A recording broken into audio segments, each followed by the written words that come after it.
Welcome back to another live stream from around Mijas. I'm delighted to welcome Anne back. Anne, how are you? I'm fine, thank you. And you? I'm okay. It's been a, it's, I've had a kind of couple of crazy days, but we're going to talk about some of that. Oh, I've had a couple of crazy weeks because I've had my birthday, my daughter's birthday. There's all sorts of things. I've got a new little puppy, a little 5-week-old Chihuahua Oh who is no! really diddy. She's so sweet. But yeah, Oh my no! brother's been over. Beautiful. First time I've seen him in 3 years, which is just unheard of. He was over for Yeah. 4 days, so I've been really busy as well. Yeah. Yeah, but we'll catch up because I think one of the topics that you want to sort of raise is made me fairly busy today. Anyway, Anne, I was going to ask you about updates on Brexit, and really, Oh yeah, there's right. not, Okay. Well, there's not that's there's not very much to update other than more of the there same. isn't. Or There tell us, isn't. Anne. There isn't really much to update. I mean, I was watching the government, the House of Commons debate today, that were trying to put through an approval for Boris to be tried, let's say, by the privileged committee or commission, whatever they're called, to see Right, if he had actually lied to the government. But I mean, there's nothing about Brexit.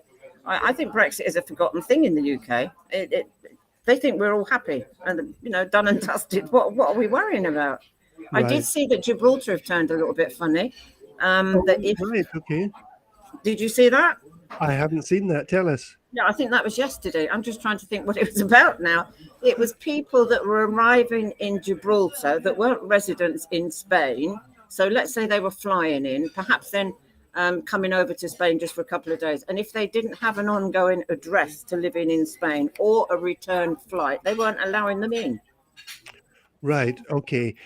And I wonder if that's come as some sort of agreement between Gibraltar and Spain because I don't know. Apparently, somebody asked about it, and the immigration officer said, "I don't know, but we've just been told that's what we've got to do." right. Is it? I don't like to open a can of worms, but you know about the letter of invitation that we're supposed to have. That if you're Yeah. not staying in an official accommodation, such as a hotel or something like that, you're staying with family. You are supposed to have a letter of invitation from that family stating that Well, that's where you will be staying. It could be that, I don't know. I don't know if it's that or still down to vaccination certificates because Spain hasn't relaxed its requirements for valid, and that's for less than 270 days vaccination certificates for people to come into Spain, unless of Mhm. course they're residents when they don't need it because they're returning to their habitual place of Correct. residence. Yeah. But it sounds like it's something to do with well, I don't know, something to do with that because I think if it was I honestly don't know. It was just totally out of the blue, to be truthful. Nobody was yeah, expecting it. It's seemingly neither the immigration officials that were just told they had to implement it. it's a very unusual thing if Gibraltar is collaborating with Spain, isn't it? That would be different, wouldn't it? Yes, that would be different. But no, what I thought. I mean, obviously things are moving on. Certain changes. We're returning somewhat, I suppose, to our pre-pandemic existence here in Spain. We're now not having to wear masks as of Yeah, midnight on Tuesday night. yeah, Though in certain areas one does have to. I do realise it can also be regional. So I suppose we need to wait for the Junta de Andalucia's bulletin, the Boja, to see what they're going to yeah, apply. And obviously, some of the workplaces, the companies have discretion as to whether they feel it necessary for their workers to actually be wearing yeah. masks. But otherwise, it's on public transport, embarkation points, not train platforms, medical centres, hospitals, pharmacies, etc., and old people's residences. Yeah, Um, and they're still waiting to see what the junta says about schools. and yeah, So we still don't know about that. No, yeah, but they've just it, said it, everybody over the age of 6 it applied to. So who knows? yeah. But as it, I say, it it's regional. it is a very complex one though because law in Spain is hierarchical, and what has happened already is that central government have said one thing, and regional Mm. governments have overridden that, and given that law is hierarchical. really what central government said is what goes. And I know central government said in the BOE that employers or companies have the discretion to make these decisions. But it did say that in places of education, masks would not be required. Mm. And if they're going to decide to overturn that, they're actually breaking the law in a sense. It's very complex. It's very complex, but it is what it is. This is Spain, What can I say? What can I say? we, we just have to go with it. Apart Yeah, from that, having said there's quite a lot of changes. We've seen tourists returning, which is nice. It's been quite busy over Easter with the tourists here. it Obviously, has. Spain Yeah, needs the economic boost. Let's put it of like course that. we do. Yeah, But I do know the Costa del Sol, certainly around the La Cala and the Cala under areas. I would have to say to people, please, if you're in a busy or isolated area, whatever time of day or night, do be careful, because there's been a spate of sort of personal thefts, trying to yeah, take people's handbags, wallets, and watches. I yeah, coincidentally bumped into two people the other day. One had a lady jump out of a blue car, had tried to pull his watch off his wrist, a Rolex watch off his wrist. She didn't get away with it, and she ran back and jumped in the blue car, and they whizzed off. Another one was a gentleman at La Nuria Golf who'd had his wallet stolen. yeah. I do seriously hope that these people are reporting, doing a denuncia to the police station about this, because that's how the police base their statistics, on the need Yeah, for greater vigilance. And if nobody's reporting absolutely. it, they're going to think everything's hunky dory, no problems. You can do it online and then just pop along and sign it. I But do appreciate that it's difficult for tourists. I mean, it's happened to me when I was a tourist here, and I had to get a taxi there, and I got there yeah, to find that perhaps the interpreter wasn't there or something. But I mean, if anybody has any problems, please contact me. I will more than happy to pop along and translate for them if they want. yeah. And So and just contact me. we should say that the report should be made to the Guardia Civil Correct. in Fuengirola, not to the local police. No, not to the local place, the Guardia It's not Civil. really that they're not interested. It is just that the process, the primary um, security service that we have is the Guardia Civil, and Mm-hmm. local police are seen almost as a supplement to the Guardia Civil. Yes, But they are. all of these statistics need to go into the Guardia Civil, and people need to just look it up on Google. It's very easy to find, but it is in Fuengirola, and that is the point. It's a pity. It's really a pity that the kind of outpost that we had for the Guardia hasn't reopened here Closed in La down. Pala. No, I know. I know. I don't know what the reasons for that are, if it's staffing or I whatever, don't know. I don't but know. it was But very useful. as I say, I mean, if anybody's having problems, just give me a call and I will happily help if I can. That's Otherwise, great. what I used to always tell my students on residential visits, if you're not prepared to lose it, don't take it out. Lock it Yeah, somewhere safe. If you're in a hotel, put it in the safe, or otherwise in somebody's accommodation, yeah. leave it safely at home. It's all I can say. The thing is, and we have, I don't know of anyone who hasn't at some point in their life been the victim of something like this. Absolutely. It's happened to all of us, and Yeah. we blame ourselves. Oh, I shouldn't have been so stupid. I shouldn't have done that. It's not really our fault. It's the fact that there are people who make a living out of pickpocketing or bag Well, they're dipping very or clever. They're very clever. I mean, a few years um, ago, I remember there was a group. I mean, they must be known to the police. I can't believe that these groups are not known to the police, because it's organised crime. It's not just ad hoc. It's not just an opportunist. absolutely, yeah, But I remember a few years ago and I won't name the supermarket, but in a supermarket, um, as a lady was getting into a car, ladies, let's say, because it happened on more than one occasion, to put your shopping in the back or in the boot, you would throw in your handbag and put it on the passenger seat. I do it oh, myself, always have yeah, done. And then you'd have bang bang on the car, senora, somebody saying, look at your back tire. And you think, oh my God, I've got a puncture or something. So you get out, your attention is diverted. You look at your back tire, it isn't. You get back in the car, you're about to drive off, and then you see your handbag's gone. I yes. mean, it's just so easily done. It only takes them a second. They're absolutely, they're real magicians. They're well practiced at it. Okay, listen, we've got a question from Alan about this. Okay. On the subject of street thefts, rather than individuals having to report their experiences individually, Uh-huh. assuming they know how, can there be a way of getting the statistics and presenting them to the police? Do we know the extent of the problem? Oh, Alan, it's a very good question, but I think that if we want action, and you can back me up or otherwise on this, Anne, if we want action, there have to be physical reports to the Guardia Civil. Yes, you do. You have to do a denuncia, otherwise it won't count. Yeah, Absolutely. And I don't know the extent of it, but I just keep reading every day that there's been another one, and I'm thinking, oh my goodness. And I before know. we know it, La Cala Calendar and other areas will have such a bad reputation that people won't want to visit, and we don't want that.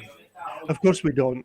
And and it is unrealistic for us to even think of the notion of zero crime. Zero crime doesn't, as far as I know, exist anywhere. Existed. Mm. Maybe in the Amish community or something. I don't know, but Well, that's um, not La Cala, is it? That's for it's sure. not like that. No, but people have said, "Oh, I didn't bother reporting it," and I've said, and I'm sure you've said, you need to report it if we want Yeah, to yeah. get this taken seriously. We need real numbers, and the Guardia Civil are not going to deploy a whole team of people if they No. think there's been one theft. If I they mean, think the there's been problem is, 100 thefts, I've said to people, you must report it, and then they'll say, but they didn't get anything. That doesn't matter. The attempt was made, yes, yeah. so that still needs reporting. And as you say, Anne, well, I've been told this by the Guardia as well, that they organise their priorities by the number of They do. reports that they have, not anecdotal, not No, you going or me going saying, I know no, somebody who got their purse stolen. no, no, But it has to be the individual making that report. And, when these numbers start to mount up, then this becomes a priority for them, and they then, start to increase their deploy people. vigilance. They do. Yeah, Yeah, no, that is yeah. true. That is true. The- So it- it's up to us to keep reporting it. Is all I can say. yeah, But as I'm yeah, saying, I do understand it's a hassle if you're on holiday and you don't know quite what to do, etc. So I don't know, but if anybody wants to contact me, and I'm quite sure the Foreigners Department at La Cala Town Hall would help as well. If yeah, they I'm went there and sure. spoke to Katia or somebody. Yeah, Yeah. yeah, And if not, I mean, she's got my telephone number. I can tell her to give my number or something because I'd be more than happy to help. yeah, yeah. So that's, it is a concern. And it's a concern as we move towards the summer months, because we know that these gangs, and they are organized. I don't think Absolutely. these people work alone. Mm-mm. They work in teams of two or three, and one does the distracting while the other one does the thieving. Mind you, when Exactly. people are just getting mugged in the street for their watch or something,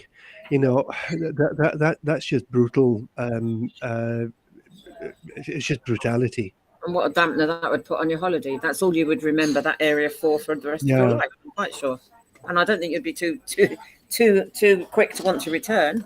No, and Alan is just saying that the issue, of course, it's probably less than 10% of victims either know of or prepared to go through the Guardia Civil reporting system. And I think you're absolutely right, Alan. And I know I certainly have. Now I've seen you as well saying, and when people have said, I got this happened, this happened, this happened, and we're both saying this needs to be reported. Reported, yeah. Needs to be reported, or yes, and I'm sure, it's a random figure, 10%, Alan, but I'm sure you're not far off the mark. Mm, I think a lot of people just put it down to bad experience and say, oh well, I'll be more careful next time. yeah. Yeah. Well, that doesn't help us, does it? So we need to get that point across, I think. Yeah, Other yeah. than that, talking about Brexit, back to Brexit. Tell us, What tell us all the new things about Brexit. Well, any Bill, what do you want me to say? Should we wind up now? Driving licenses, I suppose, is coming to an end at the end of April. The British driving license for residents here ceases to be valid at the end of April, unless there is a further extension or an agreement. I haven't heard any negotiations are even happening at this moment, so I No, find that unlikely. Spain might be very kind and offer us another extension, but I mean, I know that the agreement initially, let's say that, I don't know about now, but certainly initially, it was never to exclude the need for the theoretical test, the theory. It was just to do away with the practical. and the theory you can Sure. do in English. So I would still recommend to people, if you're driving on the Spanish roads, you really need to know the Spanish highway code. It isn't international. It's not the same as British. I No, mean, it's not. you know, There are signs that are different, and look yeah. at the way you've got to go around the roundabout and park on zebra crosses to chat to your mates and things. I mean, you've got to learn all of these things, haven't you? Yeah, you've got to learn how to cut off people at exits and Of course you roundabouts. have. Yeah. Of course you do. So I would recommend that you apply to a school, because you can't just rock up and just say, I want to take my test. You have to Yeah. go through a course. I think it's a 20-hour course that you can do online. And when you feel that you've accomplished enough, let's say, learned enough about it, and it can be done in English, though some of the questions are quite badly translated, I don't deny. You can then sit the test at the centre. And after that, if you wish to, you can apply for the practical. But certainly you really need to do the theory. I'm Right. personally thinking. So, I mean, get yourselves into gear and get the theory test done. Yeah. If there's no driving licenses allowed British for the residents here after the end of April, I feel dreadfully sorry for some people. I mean, I've said it before, where they're living where there's no public transport. They've got to get children to school that hasn't got a school bus that goes that far. They're elderly. It's awful. It's horrendous. I mean, if you need to get out in an emergency or something, to rush to the hospital or something, or doctor, impossible. Do you know people who've actually gone through the process already? And I do know some, yeah. I know people who have actually applied for their Spanish license through the schools and things. Yeah, no, I do know some, and yeah, they're well chuffed. Ooh, I'm getting my Spanish driving license. Yeah, they're really happy. Well done, well done. But I mean, I don't think they will be setting out to make it more difficult for a Brit no, absolutely not, than for anyone else. And given that most of these people, if not all of these people, will have decades of driving experience already, and that's half the battle, isn't it? Well, that's why I think they're saying that the practical is really not necessary. I mean, as I said, if you can start a car in neutral, you can go through the gears, you can indicate. What is it? I forgot what it is now. Something mirrors and maneuver. What is it? I forgot what it is myself now. But if you can drive in a straight line, let's put it like that, and you can go through the gears, you can park, you can reverse, you can do a 3-point turn. You don't need to be tested on your ability to maneuver a vehicle. It's really just the theory. Yeah. So indicators are part of the test, then, are they? I believe so. Yeah. I know the Spanish tend to think it's a handy little lever where they can hang their crucifix. That's what I always think. Other than that, it's been a handy little lever to hang my masks on. I must be truthful.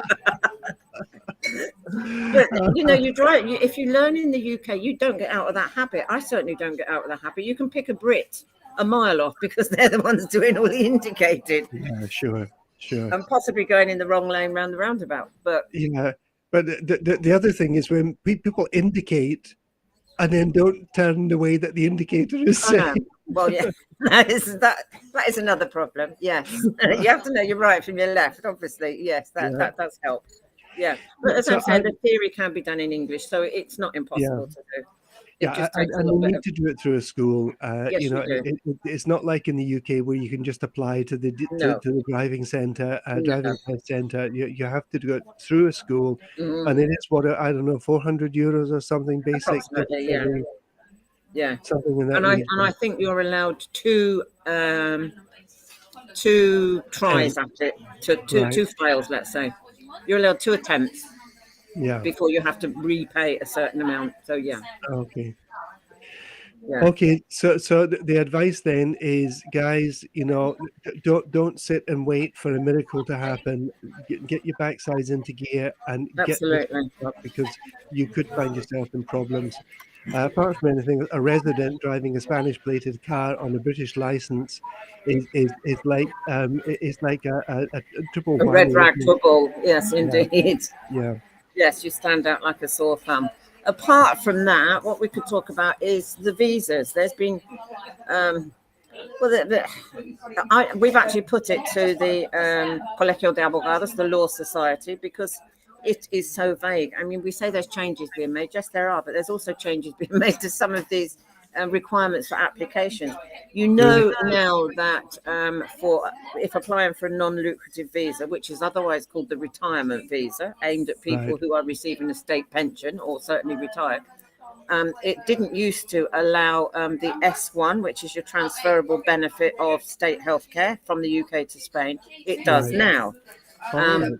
Yeah, and it used to really discriminate the very people that the non-lucrative visa was the most applicable, because they aged over 65 or with a pre-existing condition, it was not economically viable if they could even get an insurance, a private medical insurance. It was, Right. but Yeah. they can actually now use their S1, so that's good. So there are changes being made. You and I have tried working on the Padron. To be honest, Bill, I'm just telling people don't bother If unless you're you are a non-resident, resident here. yeah. I'm even telling some people to deregister. I must Well, be I have as truthful. well, and to be It's honest, not good for the town halls. I appreciate that. The councils are going to be losing money from central government, but we can't risk the British being fined or done because they're sort of a quasi resident.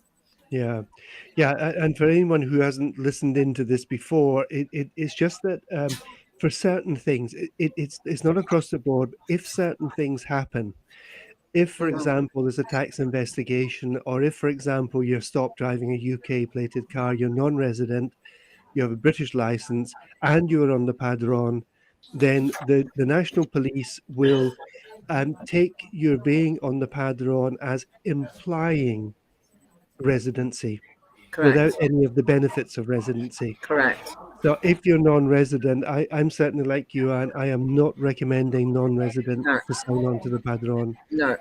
I mean, if it's a process that they need the Padron for, well, then go on it and then come off it. That's all I can say. Yeah, yeah. It's not the best advice, but I don't see how else it can be done. I Yeah, really don't. I was asked questions about people who own properties here and might want to buy a Spanish plated car for using when they're on Uh-huh. holiday here. And honestly, Anne, my mind went into a loop about, how is this going to work? You're non-resident, you're on the Uh-huh. Padron because you need to be on the Padron to get your car. You've got a UK license because you live in the UK and you're driving a Spanish plated car. And it's like, I just went into a loop. Like, where does Yeah. this leave them? Yeah. Well, it's also regional. Not all areas ask for a Padron for you to register a Spanish plated vehicle in your name if you are a Okay, Brit. right. Certainly Malaga does. I do know, but well, they always have done when I've done it. But no, it's difficult. I mean, you know yourself that there was that gentleman that was stopped coming back from Gibraltar, and his Yeah, car was impounded, and it cost him a lot of money to get his car back. yeah. I mean, I don't want anybody to go through that. That was awful. You. I So know. if we can I help, know. yes.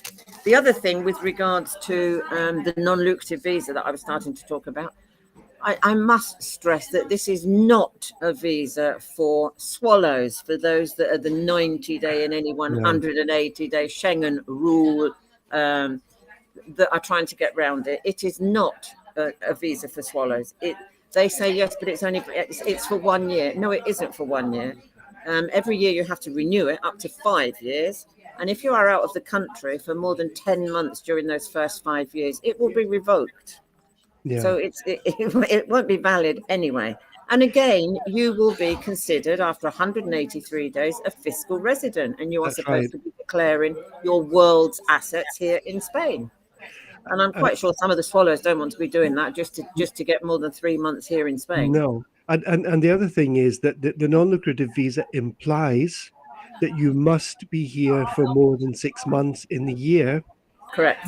Therefore, if you're here for more than 6 months in the year, you automatically, technically become a tax resident. Yep, over 183 days. That is correct. So, I mean, some of them are being tempted or foisted off and told, yes, Bob in the bar again, I expect, telling them that's the thing to get, that's the way to get round it. It isn't. Sure. Well, it could be, but you could come unstuck and it could be, a rather costly waste of money, let's put it like that, because it's not cheap Right. to apply for either. Yeah. The other thing is the family reunification visa. Do you know anything Yeah. about that? Not a lot. Right. Well, I've only come around the sort of edges of that. right. Well, we've also it is so grey, the areas on that. Honestly, I've got some written. I mean, what it is people that are here. It's obviously non-EU citizens, which we are now, third country nationals, so Yes. Brits, that we want to bring an ascendant, a mother, father, a descendant, children, or a spouse.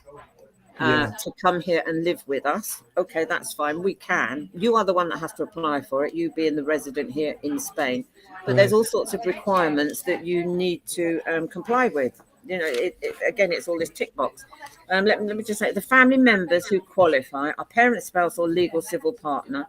And the children have to be under the age of 18.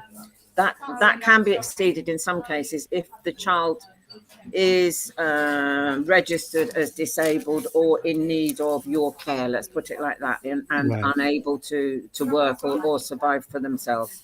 And obviously visa requirements will vary slightly depending on the person that you're applying it for. But as well Sure. as the general requirements, the family members need to meet certain conditions. Ooh, sorry, I'm in the restaurant here. Oh, that's the paper to lay the table. And one of the conditions. Oh my gosh! Hold on. So sorry. That's really loud, isn't it? Right. Hold on. Gosh. Okay. Right. One of the conditions is that you have to prove that your family member, let's say your parent, is economically dependent upon you, and you are supposed to be in control of their finances, which Mm. isn't always the case. And we've got several that are going through that weren't like this. And the person here in Spain has to then prove that for the last 12 to 24 months, they've been sending money over to support that parent Right. living in the UK. Right. It's really complicated. It's really complicated. The parent has to be aged over 65, have a conditional disability that I've said that requires them to need your care. Right. They will do checks on the rest of the family to make sure that there's nobody else in the UK that they could go and live with.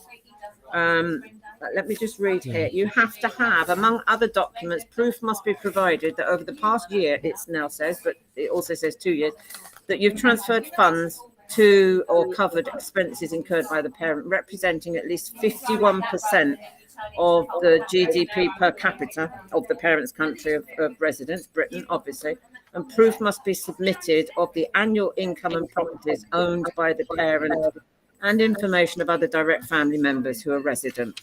Right. The spouse or partner must have an apostille stamped and then officially translated marriage or civil union as common law certificate, and proof to show that it's not a marriage of convenience. How you get that, I don't know, but it Right. exists here. Right. It might require rental contracts, bank accounts in joint names, and wait for it, a joint historic padron certificate. Right. Okay. So, okay, they get it and then they cancel it, do they? You know? Yeah. Yeah. And children under 18 or others that are registered disabled would need a birth certificate. Again, it has to be apostille stamped and officially translated. If the children are adopted, their adoption must be valid here in Spain. Right. The parent has to hold sole parental authority over the child, or the named father or mother, whoever Right. they are leaving in the UK, has to give their approval for the child to live here in Spain with the parent. Again, I've got cases where it's difficult because there's absolutely they weren't married, and though the child father was named on the birth certificate, but nobody knows where he is. How do you get this approval? It's got to go via a notary. It's got to be a It's not just notarized an easy approval. way to bring Granny over, is it? No, it's not. I mean, they said nothing would change for us. Well, I'm sorry, someone sold us a few porkers here because it's really, really difficult. And I think this is now the second most popular visa that people are applying for. The first one is the non-lucrative. Apart from the actual application papers, they will need to show that you will need to show, if you are applying, that you're financially stable, you have sufficient means to look after you and your family. And it will need a work contract if you're a worker, a minimum for 1 year, and the last 6 months pay slips. If you're self-employed, the latest income tax statement.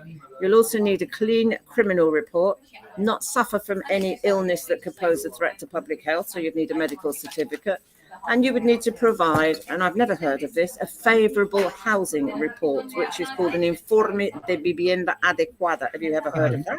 I've never heard of it, no. Right, well, apparently it's issued by the town hall and provides basic information about your home, such as the size, condition, number of rooms, etc. I presume to show that you would have adequate space to take on board as a lodger or whatever, whoever is joining you.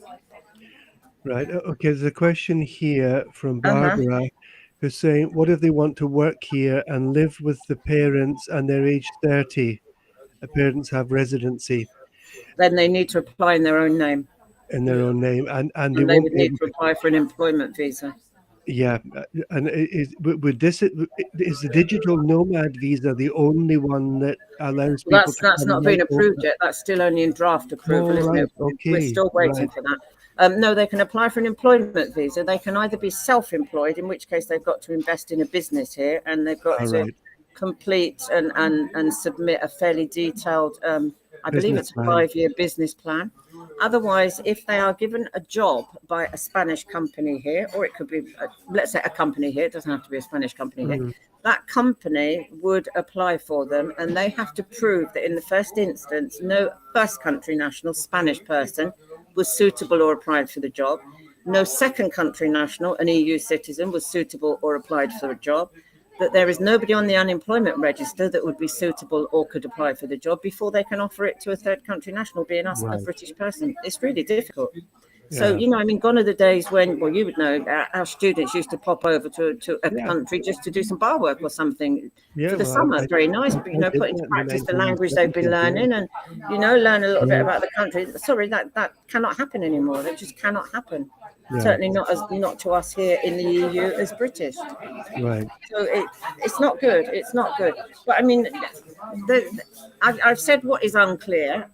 Okay, it states that the person applying for a family member to join them must have held legal residency here for at least 1 year. But then in another paragraph, it says that that person must have permanent residence. Well, you don't get permanent residence until after 5 years. After 5 years, yeah. So that's weird. If a parent is receiving a state benefit, it seems that it must be paid in the name of the one applying, you, let's say, the resident here in Spain, or that you have full access and control over it, and you then send the money to the parent. Well, that rarely happens, does it? And you've got to present proof that you've been doing that for at least 1 or 2 years. Right. Again, that number's unclear because on one case it says 12 to 24 months, then the next time it says 1 year. So who knows? I don't know. Right. Proof has to be submitted of annual income and properties owned by the parent. Again, if they've got their own property, chances are they're going to turn around and say, well, they've got enough money, they can apply for a non-lucrative visa, I would suppose, if they sold it. Right. And not all married couples, especially not nowadays, have joint bank accounts, unless they maybe have a mortgage together, and they will then obviously not have a joint rental contract. And there's been a couple of applications that we know of who are finding that quite difficult to prove. Right. They've never had a joint bank account or a joint anything together. So, and they're not married. They're common law partners, so to speak. Again, difficult. But, let's put this into perspective, Anne. For couples moving into the UK, it's no easier. Oh, no, I'm not saying it is. My son, who is British, has a British passport, wasn't able to move to the UK, although they've been married for 10 years with his Japanese wife and his son. And he was going to have to jump through a lot of hoops to be able to bring his family to the UK. So, this is not just Spain making it difficult. I'm not saying it's just Spain. No, I know you're not saying that, but, the whole immigration thing has been made difficult for us here in Spain because we've left the European Union. Because of Brexit, basically. Yes, that's what people need to get into their heads. They really do. I mean, no, it's not Spain. Of course, it's not Spain. And Spain is still in the EU, so they've got certain conditions and requirements they have to comply with. Sure. They do quite a lot on their own without. I must be truthful. They make up their own rules seemingly as they go along, and it's not Spain doing it to us. They've got to comply. It's unfortunately it's the consequences of Brexit, which is not good. Um, Okay. in It, cases of separated or divorced parents, I'll just continue. all right. Children who are minors need permission of the father, as I said, or the mother, whoever they're leaving. That has to be notarized in the UK. Um, Sometimes, in order to avoid tax as well here in Spain, the landlords do not want to declare their rental, so the tenants cannot get the housing report. Makes it very Right. difficult. As you know, there's still quite a lot of those, aren't there? Um, but we've put all of this to our solicitors, and they said, "Well, dearie me, we didn't realise this was such a grey area, and there's so much vagueness Right. about it. So we're waiting to hear. I mean, Um, perhaps we, next we, time I we, might I might be able to update."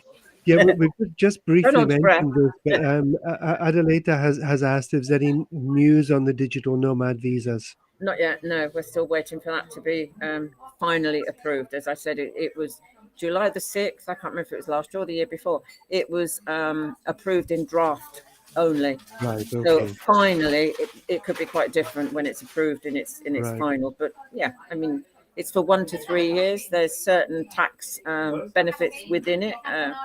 Yeah, so let's see if they can be a teleworker. And our time is kind of gone.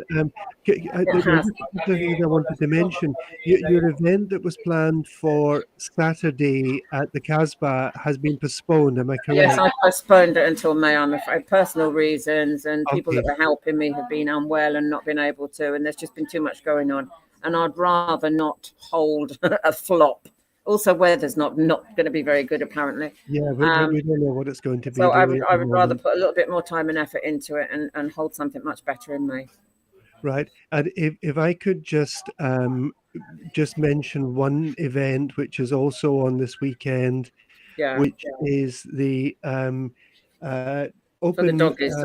yeah, Puertas de Huertas. What do we call that? The open day, yeah, at Yeah, Ace, which is just 3 or 4 minutes up from the La Cala Fairground on the right hand side, yeah. before the bridge for the toll road. It's from 1 till 4, and you get to have a tour around. You'll probably come away with 2 or 3 dogs in your pocket, um, and Oh, um, pussycats. or cats, indeed. And there is a fee to get in, which is 1 bag of dried dog or cat food. Okay, Wonderful. so I think that's a great way of supporting them, and Absolutely. it doesn't have to cost you a lot of money. No, Like some fantastic. events do. So please, they have several hundred dogs at Ace, so they've got a lot of them are actually out being fostered, but they have a couple of hundred dogs still, I think, in the Mm, refuge. So it could be really nice to visit and get a chance to it go would. in and look Yeah, around. no, And absolutely. there's going to be Absolutely. stalls and the usual kind of stuff Yeah. there. Mine, So mine was going to be for the Ukrainians, but there we go. I'm still going to give the money that I've had so far to the right, charity for the Ukrainians, and then they can start spending with it, do what they want now, and then sure. in May, hopefully we can add to it. Yeah, and then I believe there's Excellent. another event coming up, but that's being held by Mijas Council for the Queen's Jubilee. Is it in June? Is it something to do with the Lions Club? Right. Okay. That is the Lions Club, and Yeah. they are going to have. It's on the 6th of June, I think. It's in my diary. Right. Well, actually, I should just say this because I only got this today, which is something from Mijas Council, and it is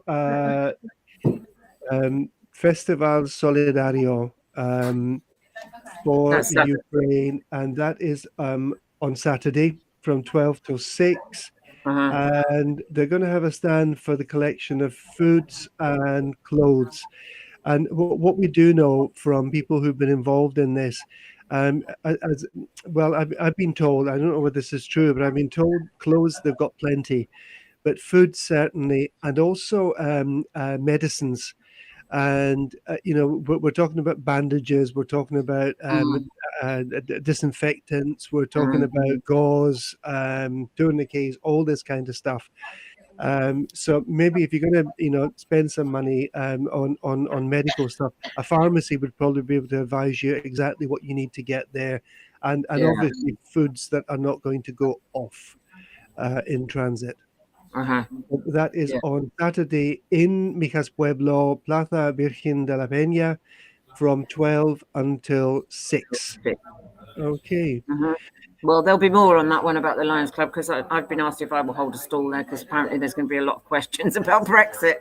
Heaven help me. I need to check. I need to check in my diary, but I think it's the what rings a bell is the 5th of June, 5th of which is June. Okay. the 5th of June. It's a Saturday in Butimamba Park, and because it's a public area, they're not allowed to charge people to go into it. So you can buy your ration books because it All is right. the Platinum Jubilee. You buy your ration books from the Lions shops, and with that you get cake and cava. I, Nice. I think they're €5, so Okay. it's not over the top. Well, that's fun. Yeah. Unless you want to drink a lot of cava and eat a lot of cake. No. Well, there we have it, I think. Okay, and thank you so much for joining me again. Thank you. As always, the information that you have just mashes my brain, to be honest. Well, I know, and it's just me talking, and I do talk a lot, and I appreciate that. And there's a lot of information, although it's specific information, not necessarily new to Brexit. But I mean, if anybody wants it in writing or further to speak to me, then contact me on our Brexpats in Spain International. Ideally, the southern region, if you're from this area. Indeed. And well, next week we are going to be joined by Mario Bravo, hopefully after the council meeting, if they don't change it again. They're having difficulty with the last Wednesday of the month, But Mario should be joining me next week, following week, Daniela. And thank you so much. Thank you, Pleasure as Bill. always. And we will keep in touch and keep up to date as far as we can. Probably our paths will probably cross at one of these events. Indeed. I'm sure they will. I'd love to, Vicky. Thank you so much. Have a nice weekend. Thanks to everyone who's joined us this evening, and have a great weekend when it comes. Let's hope it warms up a little bit. Indeed. All right then. Thanks, Bill. Take care, and bye. Bye.